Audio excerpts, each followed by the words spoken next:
Double CD, no? Double CD siya. Revivals, Revivals, no? originals, yeah. At least, Ang nasabing album ay naglalaman ng mga photos na ayon sa ilan ay bordering on daring. hindi naman kayo little quarrel doon over the picture. About it, no. Ay, kasi alam naman niya that okay naman yan kasi naiintindihan naman niya. He won't necessarily like it, pero he won't fight me naman about it. I'm very excited about this album kasi nga gumawa kami ng isang CD na devoted lang para sa mga OPM songs. Of course, si Ogie wrote some song, no? Gusto mo nga sa album na sinulat ni Ogie, anong favorite? Tell us the song was. Walang iba. Wala iba. Team ng Viva yun. Pero he also wrote the single, which if you don't know. Sa revivals naman, anong favorite? Kung masabi kong alin yung favorite ko, but I like all the revival songs kasi ako din naman yung pumili nun eh. Fantasy is the Songbirds' last album as Miss Regine Velasquez. Isa na nga lang daw ang unfulfilled fantasy na future Mrs. Alcacid. So far, I was able naman to do everything, I guess, except for being pregnant. Actually, tama-tama lang din yung pag-settle down ko kasi para nagawa ko na rin lahat ng gusto ko. So, wala nang iba. Siguro maging mommy na lang. Kahapon, Biyernes, muling pumirma ng exclusive contract with GMA Network si Regine. Saksi sina GMA Chairman and CEO Attorney Felipe Algozon at GMA President and COO Mr. Gilberto Duave. Hindi ko na mainisip na hindi sa atin si Regine. Never. Lalo na ngayon, kakasal. Ninong. So how can we not have Regine? Excited na rin po kayo sa kasal. Excited na. Ayos na ba? Mas excited ako kaysa kay Ogie. He is with us and will be with us for years to come. And well, personally, I'd like to thank Regine for the loyalty and well, the artistry. Isa ako sa tagahanga niya. So Yung contract ko is I think for 2-3 years. Parang ganyan na din. So after nitong soap na to, I think 2 or 3 more. So I'm really very thankful that GMA asked me pa yan. Kung naman sa nalalapit niyang kasal, kinumpirma ni Regine ang partisipasyon ng ex-wife ni Ogie na si Michelle Van Imeren even after the wedding.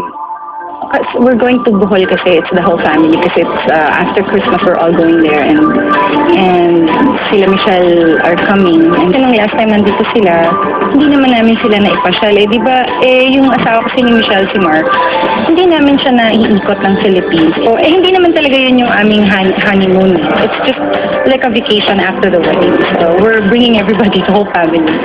It works for us. Very healthy for the 2 girls. Sabi nga ni Michelle, I'm like their second mom. So it's good. Siyempre pag nagka-baby kami, medyo merong ibang pero I'm sure it'll be okay with them. Nanghihingi na ng kapatid ko pa katawan. Boy. Gusto ko boy. Kasi gusto ko may magdala ng pangalan niya. Kasi may 2 girls na rin sila. At ang gusto nila boy. Yeah, pero yun din ang gusto niya. Pero syempre kung ano yung ibibigay sa amin, hindi mo naman mapipigil. Oo, malamang. Malamang. 4 na sila.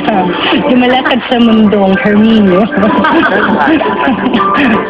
Samantala, may nais linawin si Regine sa kanyang mga nasabi sa isang recent interview ukol sa pagsasama nila sa iisang bubong ni Ogie. Kung matatandaan, umamin ng Songbird na may 3 taon na silang nagsasama. Oo, kasi 3 years na rin yan eh. 3 years na rin yan. I wanted it that way, love. But again, I hope you don't cut this. Parang may mga nagre-react. It's not for everybody, but for me, it's the best decision I've ever made. First of all, before we lived together, we were engaged first. So, sigurado na talaga ako. Sigurado na kaming dalawa. The reason why I'm saying it's the best decision is because hindi ko kailangan magmadali na ngayon na pagkasal na o baby na agad. Pwedeng, alam mo yun, pwede na ako mag-baby nga agad kasi nagkaroon na kaming 3 years of adjustment na makita ko kung sino talaga siya kasi hindi mo naman makikilala yung isang tao until you actually live with that person. So I never even thought na I'd be doing it kasi nga, medyo conservative yung family ko. And so am I actually. I'm very conservative, but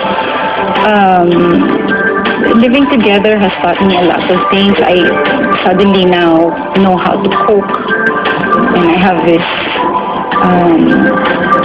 I have this instinct na I want to take care of him. At tapos yung mga expectations niya medyo hindi na rin masyadong mataas. Bilang kilala niya na rin ako kasi baka akala niya tingin niya sa akin ni Diyos ang Diyos. Kasi alam niya na itsura ko pag nagising ako. Kasi pag date-date lang parati ka maganda eh.